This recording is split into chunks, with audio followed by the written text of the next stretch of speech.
hoy les vamos a hablar de la República China, de su historia, de su cultura y de sus costumbres. China es enorme, solo basta con observar un mapa para darse cuenta de la inmensa extensión territorial que abarca y hasta se podría decir que es casi medio continente. China tiene una gran variedad de climas y paisajes que atraviesan su territorio.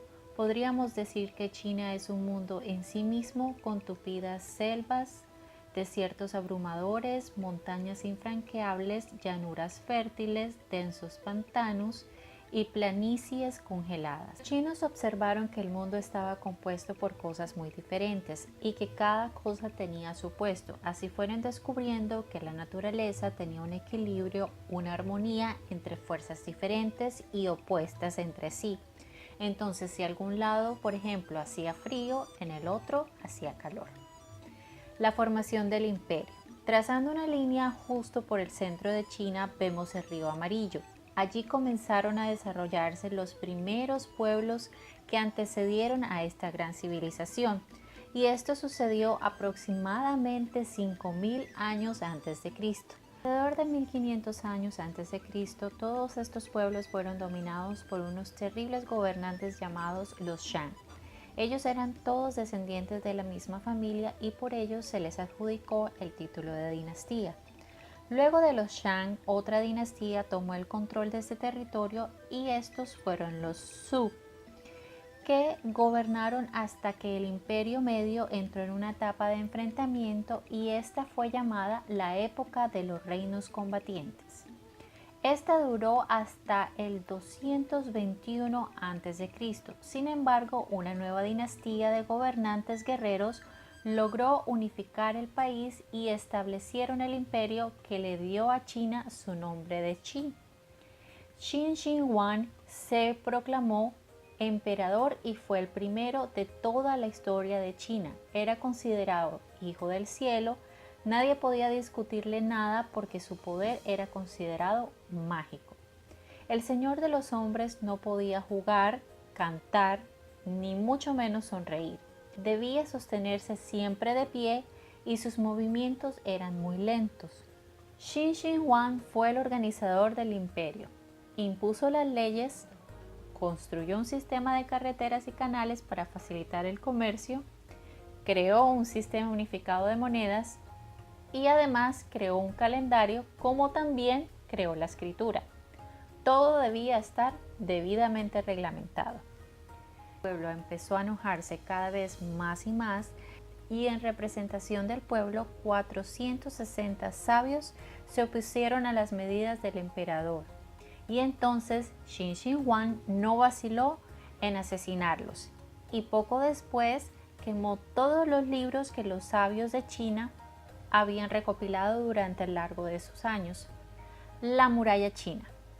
Qin Shi Huang, siendo el primer emperador chino, quería defenderse de los posibles ataques de los bárbaros del norte, así que en el siglo III a.C. decidió comenzar a construir un gran muro para que ningún ejército enemigo pudiera atravesar las fronteras del imperio, y este muro se le denominó la Gran Muralla China. La construcción de la muralla china fue realizada en varias etapas y a lo largo de más de 2000 años, esta fue hecha completamente a mano. Se trata de un muro de 9 metros de alto que llegó a medir 7.300 kilómetros de largo, tanto como la extensión de toda América del Sur. Este muro serpentea los valles, montañas y desiertos, uniendo más de 25.000 torres de guardia. Construir esta muralla fue un esfuerzo sobrehumano.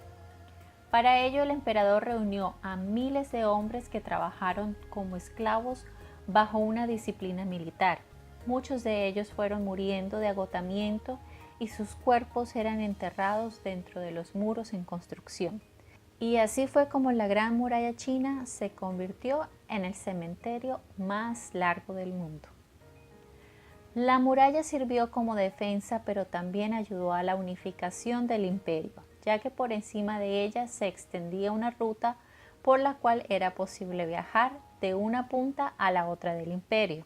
De esta manera, muchas caravanas de comerciantes podían transitar y vender sus mercancías sin temor a ser emboscados por bandidos ni ladrones.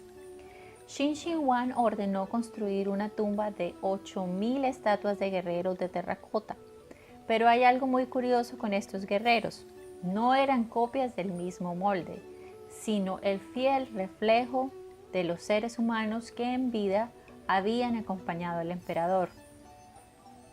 Otro dato curioso es que si alguien osaba interrumpir el dulce sueño del emperador en su tumba, lo recibían unas ballestas automáticas para resolver el problema.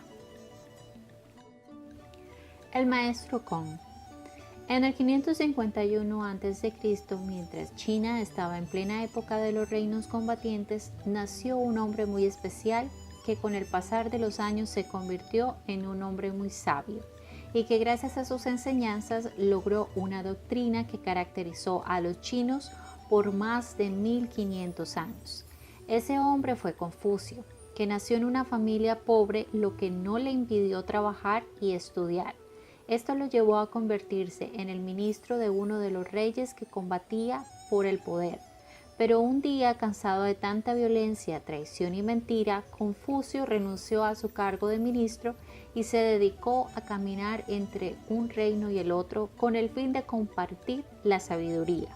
Los libros de Confucio predicaban 8 actitudes: el respeto a los demás, segundo, la tolerancia, tercero, el perdón, cuarto, la fidelidad, 5, la devoción, sexto, la confianza, séptimo, el deber y octavo, el culto a los antepasados. Sin embargo, tuvieron que pasar 350 años para que la sabiduría de Confucio fuera popular en China, y fue de la mano de una dinastía llamada los Han. Para entonces ya Confucio se había transformado en una figura legendaria, sus seguidores le decían el maestro Kong y sus enseñanzas servían de guía espiritual y eran practicadas como una religión. Pero el confucianismo, no era la única religión de la antigua China, también estaba el taoísmo y el budismo. Cada hombre tenía derecho a elegir libremente su religión, las tres se basaban en la búsqueda de una armonía interior que está en directa relación con la armonía de la naturaleza. La escritura. Los chinos cambiaron su escritura de una manera muy radical a la nuestra. Si un pájaro es esto, entonces ¿para qué escribir la palabra pájaro? Si es posible dibujarlo trazando un par de simples líneas. Este tipo de escritura fue llamada pictogramas. Los pictogramas no representan sonidos, sino el objeto mismo. Por ejemplo, esto sería un árbol, esto el sol, esta la luna y esto un caballo. Los pictogramas eran utilizados en China desde 1500 años antes de Cristo. Con el correr de los siglos, estos signos fueron evolucionando y dejaron de parecerse tanto a los objetos que representaban, permitiendo representar también pensamientos e ideas. Así es como se transformaron en ideogramas. En la actualidad, la escritura china tiene más de 20.000 ideogramas. La escritura china es un arte quizá tan importante como los cuadros que pintaban los artistas.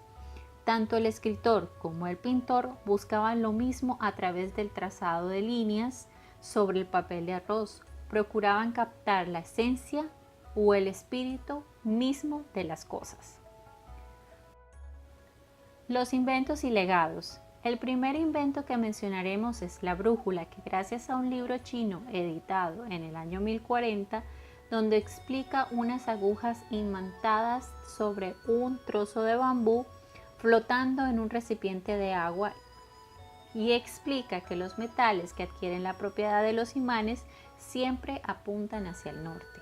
Los chinos también inventaron el papel y también un sistema para imprimir tinta sobre dicho papel, también conocido como la imprenta. Los chinos eran muy ingeniosos e inventaron muchas herramientas y elementos técnicos y científicos. Por ejemplo, inventaron la pólvora. Esta sustancia, compuesta por una mezcla de salitres, azufre y carbón vegetal, fue utilizada en un principio para fabricar fuegos artificiales. Los chinos creían que usando la pólvora ahuyentarían los espíritus de la noche. Pero quizás el descubrimiento que más impactó al mundo fue el gusano de seda. Los hilos de seda eran desenroscados pacientemente por las mujeres chinas y con esto elaboraban una tela liviana, suave y delicada. Tan especial eran estas prendas hechas con seda que a ellas se les adjudicaba un valor mágico. Durante siglos los chinos mantuvieron en secreto la fabricación de esta tela y esto les dio fama por todo el mundo. Organización política. La política de la República China se apoya en una estructura de poder que comprende tres ámbitos fundamentales: el partido, subordinados a este, el ejército y el Estado. La jefatura del Estado corresponde al presidente de la República Popular China, mientras que el líder del partido es su secretario general y el líder del ejército es el presidente de la Comisión Militar Central. En la actualidad, estos tres cargos están ocupados por un mismo hombre y este hombre se llama Xi Jinping. Cultura, costumbres y tradiciones de China. China es un país con una enorme riqueza cultural. Dentro del territorio chino se encuentran más de medio centenar de grupos étnicos, cada uno con su propia lengua hablada y sus costumbres específicas. Cada una de las múltiples etnias chinas contribuyen a enriquecer la cultura del país con sus tradiciones, gustos y habilidades. Una de sus principales fiestas es el Festival de Primavera, que conmemora la entrada del año lunar, que suele coincidir con los últimos días de enero o los primeros días de febrero del calendario gregoriano. El dragón simboliza fuerza, el poder y la buena suerte del emperador de China durante la dinastía Qin. El Festival de los Faroles. Este festival sirve para conmemorar a Buda con luz y color. Durante estos festejos, una de las tradiciones más arraigadas consiste en acompañar los faroles con una hoja de papel que contenga un acertijo. Para nosotros fue un placer poder hacer este video y poder aprender un poco más de las culturas que nos rodean en este mundo, incluyendo la cultura china.